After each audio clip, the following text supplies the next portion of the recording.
ভারতবর্ষের স্বাধীনতার পর প্রথম মোদী জমানায়, আবার বলছি ভারতবর্ষের স্বাধীনতার পর প্রথম মোদী জমানায় মুসলমান কোনো এমপি নেই, মুসলমান কোনো মন্ত্রী নেই।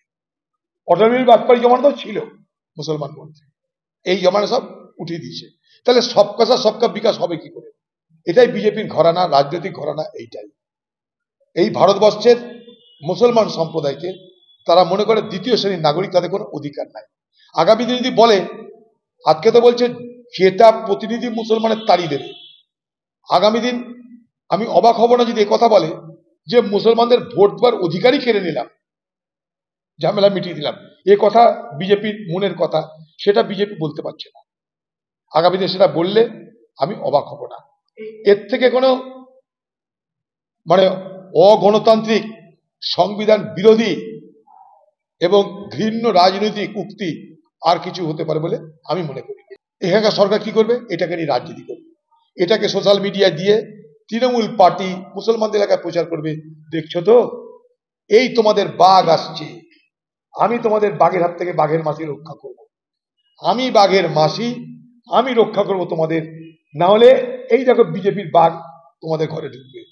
দুজনের পক্ষে সুবিধা এটা। মাঝখান থেকে প্রাণ যাচ্ছে কাদের?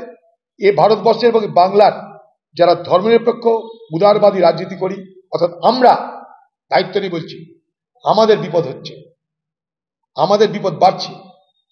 বাংলায় উদারপন্থী ধর্মনিরপেক্ষ যে জায়গাটা, সেটা ক্রমশ সংকুচিত হচ্ছে এই ধরনের ঘৃণ্য রাজনীতির দাবানলে, ঘৃণ্য রাজনীতির সংঘাতে। একদিকে বলছে বিজেপি নামক বাঘ আসছে, কি বললো? মুসলমান ঢুকতে দেওয়া হবে না। বাঘের মাসি কি বলবে মুসলমানদের? দেখছো তো, আমাকে কেন রাখা প্রয়োজন, না তোমাদেরকে ঢুকতে দেবে না। কোন আইনে আছে কি এটা?